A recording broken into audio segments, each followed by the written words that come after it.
Thank you for joining us again, today with 15 Minutes in Heaven. This is Pastor Joseph Carty, pastor of the Seventh-day Adventist churches in Gordon, Valentine, Hyannis, and Springview. You know, I naturally have quite a strong personality. When I was younger, people used to always tell me, "You think you're invincible, but you just wait." I'm not sure if I've quite grown out of this phase yet. Perhaps some of you have the same situation. Perhaps some of you are self-sufficient, self-reliant, and in control. Today, this relates very closely to our topic. I want to talk about total reliance upon God. You know, the world frowns on this concept that we can have total reliance upon God. Some people say that, you only believe in God because you need a crutch. You're only a Christian because you just can't take life on your own. You need Him. You know, I used to be offended by such a statement. That used to really bother me. I thought, I'm a pretty strong man. You know, I don't need anything. And as time went by, I began to realize through a lot of Bible study that they were actually right. In fact, they may have actually understated the fact. Let me illustrate this graphically with the life of Jesus. Now, we all know that Jesus was God, yet still 100% human at the same time. And I'm not going to try to explain this possibility, how he was 100% God and 100% human. That maybe will be a topic for another day. But the fact that I want to talk about first is that Jesus did not sin. He never sinned. How is it possible? Where did Christ get his power from? I mean, think about what about the time that Christ fasted for 40 days and 40 nights? What was going on there? I mean, how could he fast for 40 days? You know, 40 days, that's almost 2 weeks. 42 days would be 2 weeks. I've met people that have fasted for a week, and I even know somebody that's fasted for 2 weeks. But 6? How is this humanly possible? I'm not saying that everybody needs to go out and start fasting now and see how long they can last. That's not the point of the conversation. But I'm asking, where did God get his strength while on this earth? In 2 Corinthians chapter 5, verse 21, it's graphically made clear that Christ never sinned. It says, "For he hath made him," that's the Father, allowed the Son to become sin for us. He who knew no sin, that he might be made sin. Let me start that over. "For he hath made him," that's Father allowed the Son, to be sin for us. He who knew no sin, that we might be the righteousness of God in him. How did Christ do such a thing? He tells us himself what it took. John chapter 8, verse 29. "And he that sent me is with me. The Father hath not left me alone, for I do always those things which please him." Everything that he does, everything that Christ chose to do in this life, every thought, every deed, every action was simply an expression of what the Father asked him to do. Jesus always did those things that pleased his Father. Although Jesus had the power of his own, he didn't need God the Father to offer him the power, yet while on this earth, he relied on the permission and the command of his Father. "All things are delivered unto me of my Father," he says. You know, at one point in time, or multiple points in time, Christ had done one miracle or some important thing, like remember whenever he went into the temple and he tossed over the tables, and they were degrading the temple of God, and Jesus got upset about it, and he threw over the tables. And they said, "What authority do you have to do such a thing, to just come in here and throw our tables over?" And at different points in time, Jesus is trying to explain to them what authority he has. He says, "I do all the things are delivered to me by my Father in heaven." Christ, being the perfect example for us, showed us just how to have all the power in the universe. In John chapter 5, verse 30, he says, I can of mine own self do nothing. As I hear, I judge, and my judgment is just, because I seek not mine own will, but the will of the Father, which hath sent me. Here Jesus is clearly explaining. Where does he get his power? Well, everything that he did on this earth was simply given to him and permissible by his Father. In John chapter 8, verse 28, he says the same thing. I do nothing of myself, but as my Father hath taught me, I speak these things. He simply repeats what his Father has told him. Do you want to have complete power in this life? Do you want to be strong? Do you want to be conquerors? I'm speaking spiritually, of course. Do you want to move mountains?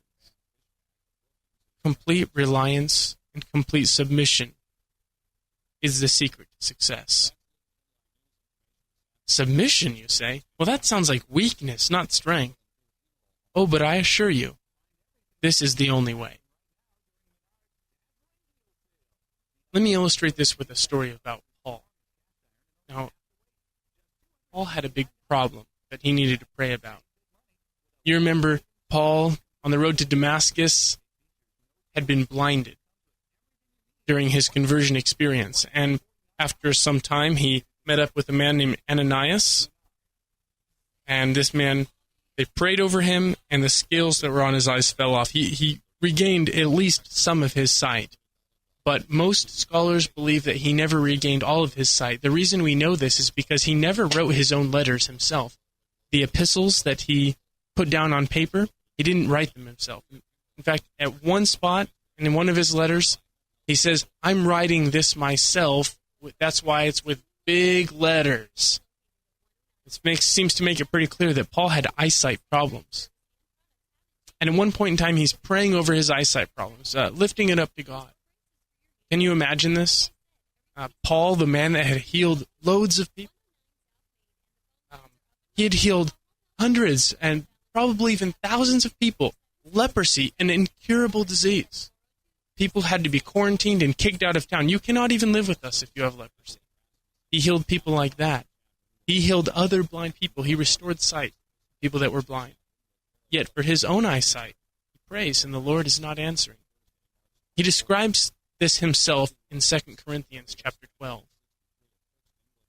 starting in verse 7.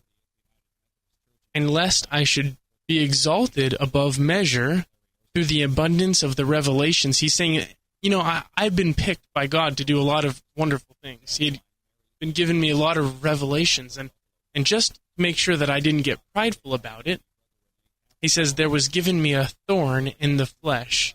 That's what he calls it, a thorn in the flesh, his problem, his eyesight problem. The messenger of Satan was sent to buffet me, lest I should be exalted above measure. So Paul calls his trial that he's going through a thorn in the flesh. You ever get one of those thorns in the flesh? You ever get a little splinter, and you try to get it out, and it just doesn't want to come out. You let it kind of sit there for another day, and pretty soon it gets all pussed up and really gross. And you're squeezing it, it's painful, it still won't come out. This is what he's talking about. In verse 8, he continues on, for this thing I besought the Lord thrice, that it may depart from me. He prayed 3 times over this. Now Paul was used to the Lord answering his prayers. And he didn't have to just pray over and over for things like healing. But when it came to his own, he kept asking the Lord and nothing. Until verse 9, he says, And the Lord said to me, my grace is sufficient for thee, for my strength is made perfect in weakness. In our weakness, God is strong. God desires to do so many wonderful things in our lives. The problem is that we often get in the way, and we don't rely on Him to take care of us. Have you ever tried to help a little child that just wanted to do it himself? The other day, I was in line for a fellowship meal at church, And there was a little child in front of me, maybe 4 or 5 years old, and I could tell that he needed a little bit of help, and so I offered to help him. He said, no, I can do it. I cringed as I saw his plate moving to and fro, and before long, just as I thought, the child had lost hold of his plate and it ended up on the floor. So often, God is trying to help us. In fact, some of the trials that come to us in this life is just that, God trying to help us. But we just won't let him take hold of the plate. The Christian walk is all about complete reliance on God. We need to realize that we are just a child, and we need his helping hand. When we think we're too strong to need a Savior, then the Lord certainly cannot work in our lives the way he desires. We need to realize our own weakness. We need to distrust ourselves. Jesus describes this relationship again in a commonly quoted verse in the book of John, chapter 15. He says, I am the vine, you are the branches. He that abideth in me, and I in him, the same bringeth forth much fruit. For without me you can do nothing. Here he's talking about just like farmers. Every farmer wants to make sure that they get a good harvest at the end of the year. And Paul's illustrating it saying, I am the vine, you are the branches. If you want to get a good harvest at the end of the year, you better stay connected to the vine. If you're not connected to the vine, nothing is going to be going right in your life. And here he's talking more spiritually than physically. This is not the prosperity gospel. You're not going to become a millionaire because you obey God. But he'll take care of you. He says the opposite in Matthew chapter 19, verse 26. But Jesus beheld them and said unto them, with men this is impossible, but with God all things are possible. How are things possible in our life? Not through our own goodness, but through his. Through relying on him and saying, Lord, I don't know what to do here. I'm going to make a mess of this if I take care of it myself. If I try to take control here, I'm going to make a big mess. But simply give it to the Lord and say, Lord, you're going to have to sort this out. And then all things are possible. If we can just admit our insufficiency, admit that we're going to mess things up if we do it on our own, admit that we're going to drop the plate if we hold it, then and only then can we be given that immeasurable strength from heaven. Thanks for joining us again today. This is 15 Minutes in Heaven. I'm Pastor Joseph Carty, the pastor of the Seventh-day Adventist Churches of Gordon, Valentine, Hyannis, and Springview. By the way, I wanted to let you all know that I'm working on a website right now to get started so that you'll have access to the recordings of the radio presentations and even some of my sermons that I give during the week. And we'll be able to post comments and give prayer requests and interact with each other. I'll give you that website as soon as I get it up and running. Should be another week. Thanks so much. Catch you next time.